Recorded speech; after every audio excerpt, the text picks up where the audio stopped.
Bonjour à tous, aujourd'hui je suis avec Deborah Lukumwena, magnifique actrice qu'on a vue déjà à plusieurs reprises dans beaucoup de films. Un m'a beaucoup touchée, Robuste, voilà. Ah. Mais celui qui est vraiment génial et qui sort très très bientôt s'appelle Muganga, le médecin qui soigne. Et c'est un film très important dans lequel vous avez un rôle vraiment politique, parce que c'est un film politique. C'est en salle très très rapidement là, à la fin de ce mois de septembre, sur un sujet fondamental. Je le résume en une phrase, mais peut-être que c'est trop réducteur. L'affaire du viol comme une arme de guerre en République de Congo, la façon dont on annule les femmes, et le rôle que vous portez est un rôle très important, parce que vous faites partie de ces femmes abîmées, esquintées, qu'on a violées, qui est enceinte, et qui veut effacer cette douleur par l'avortement. Comment avez-vous travaillé ce rôle? On sait que vous êtes habitué à vraiment rentrer dans l'acting, les rôles, la façon dont vous regardez les choses, vous les prenez avec cœur. Ce sujet est un sujet très important, un sujet rare qu'on n'entend pas suffisamment. Comment l'avez-vous travaillé pour sortir le maximum de ce que vous êtes? Alors, faut savoir que moi, c'est un sujet que j'avais entendu de loin parce que je suis d'origine congolaise, donc c'est une partie de mon identité, mais j'ai été élevée parfaitement entre les deux cultures, la culture française et congolaise, mais c'est un conflit que j'ai entendu un peu de loin. Donc, il y avait, quand ce projet il est arrivé un peu dans ma vie, il y avait cette charge personnelle.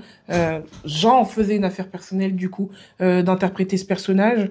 Et du coup pour le rôle de Boussara, ça s'est fait déjà avec beaucoup de lectures, donc Réparer les femmes du docteur Mukwege et du docteur Kadier, qui est le livre qu'ils ont écrit ensemble, et aussi beaucoup de conversations avec Marie-Hélène, la réalisatrice. Marie-Hélène Roux, la réalisatrice, parce que elle-même en fait est allée s'éduquer, elle est à l'hôpital de Panzi, elle a vu des survivantes de ses propres yeux, donc elle est imprégnée de ça, et ça a été beaucoup de conversations sur comme une des étapes de guérison, c'est par l'art-thérapie et du coup c'est par la parole. Ça a été beaucoup de discussions avec Marie-Hélène qui m'a vraiment guidée sur comment elle voudrait que cette parole sorte difficilement, avec une cascade d'émotions que Boussara ne sait pas contenir, parce que tout est mélangé en elle. Elle est submergée par ces émotions-là. Donc en fait, Boussara, elle est au plus brut de sa blessure, au plus brut de son abîme. Et c'est des conversations avec Marie-Hélène et puis en fait, comment on prépare un film comme ça, on convoque son humanité. Voilà. Finalement, ça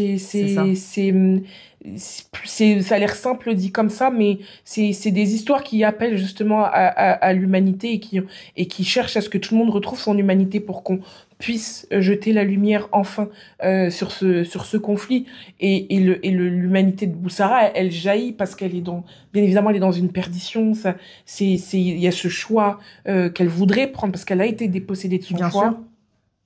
Et c'est toutes ces choses-là, donc à la fois pratiques et en même temps au-delà un peu, qui ont fait que j'ai pu préparer Boussara. Vous le disiez tout à l'heure, c'est une fiction qui raconte quelque chose que nous devons tous connaître. La communauté internationale doit se réveiller sur ces affaires.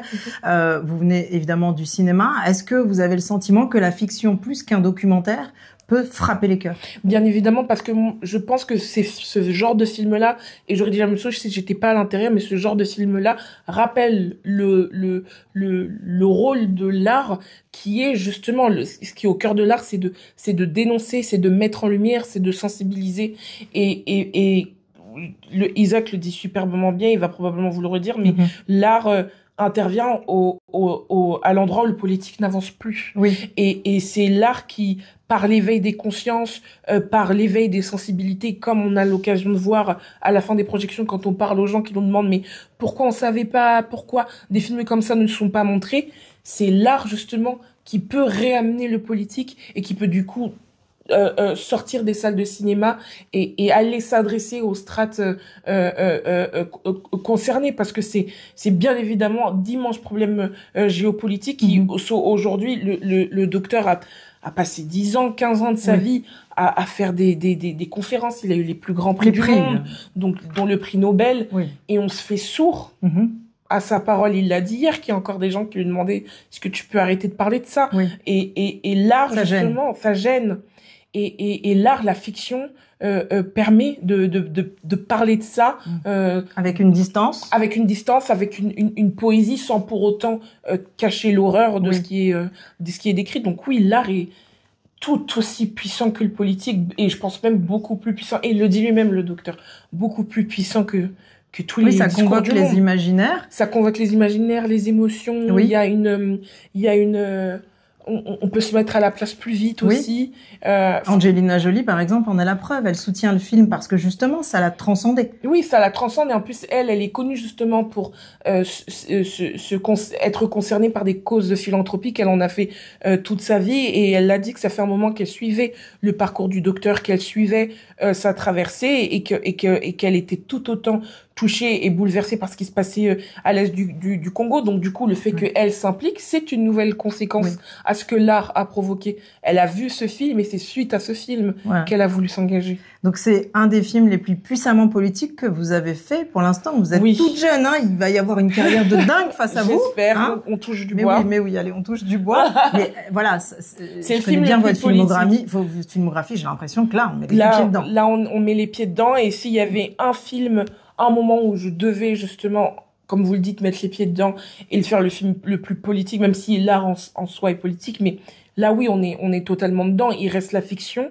on est encore dans la fiction, mais oui, on frôle de manière très proche et très dense la réalité, mais parce qu'elle est toute proche. Et on en sort changé. Vous avez changé parce que le film a mis 10 ans à être fait. Hein. Vous êtes sur le projet depuis combien de temps? Moi, je suis sur le projet depuis 2021.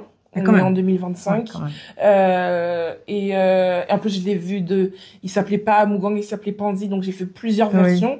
Et franchement, bien évidemment, on en sort plus consciente, plus grandie. Au niveau de l'artiste que je suis, c'est pour ça. C'est pour ce genre de film que je fais du cinéma. En fait, je fais du cinéma aussi de manière très égoïste, pour voir comment moi aussi ça me soigne, comment moi aussi ça m'éduque, et comment moi aussi ça me fait grandir. Je l'ai fait, j'avais 27 ans, j'en ai 30 ans aujourd'hui, et oui, je me sens beaucoup plus adulte déjà, et beaucoup plus consciente déjà consciente aussi de mes privilèges et de où est-ce que j'évolue, mais aussi en tant qu'artiste, je me sens énormément accomplie, et aujourd'hui, je suis très heureuse aujourd'hui particulièrement d'en faire la promotion, parce que je me sens totalement alignée avec l'artiste que je veux être, et ce choix-là. Et ça tombe très bien, c'est ma dernière question, que le film sorte après 10 ans de bataille, parce qu'on est après une période MeToo, et peut-être que les consciences sont plus ouvertes aujourd'hui. Bien évidemment. C'est dur pour la production, parce que ça a été sang et eau pour la productrice et Marie-Hélène Roux. Mais finalement. Mais c'est plus dur au niveau haute des strates du cinéma, c'est-à-dire que c'est plus dur pour les financeurs, pour les financements, et les chaînes qui ont tendance à infantiliser le public et à se dire non mais les Français ne veulent pas voir ça, non mais le spectateur voudrait pas voir ça, le spectateur ne voudrait pas être confronté à ça. Mais quand on fait des projections, quand le spectateur est embarqué dans cette histoire et embarqué dans cette fiction, je vous dis, les réactions qu'on a, c'est pourquoi on voit pas ça plus tôt? Pourquoi il y a pas plus de films comme ça? Merci de faire un film comme ça. Malgré la scène d'ouverture. Malgré la scène d'ouverture. Plus, faut aller le voir. Voilà. Oui, malgrré la scène d'ouverture, les gens restent. Donc, il y a un total décalage entre ce que les financeurs, les chaînes pensent et pensent que le peuple veut voir. Et il y a, par contre, il y a une faim, il y a un désir d'aider et de s'éduquer du public, et surtout sur ce sujet-là. C'est génial. Merci beaucoup, Déborah. On voit que vous défendez le film avec vos tripes. Bon, vous êtes comme ça, hein, on vous connaît, vous faites les choses avec cœur. Là, il y a quelque chose, je pense, qui va se passer autour de ce film. Maître Gims fait la musique pareil, parce qu'il a été transporté. Angelina Jolie vous soutient. Le public sera au rendez-vous, j'espère. C'est très bientôt dans les salles. N'hésitez pas à y aller en courant. Muganga, le médecin qui soigne, de Marie-Hélène Roux. À très très vite. Merci. Merci. Génial. Merci à vous.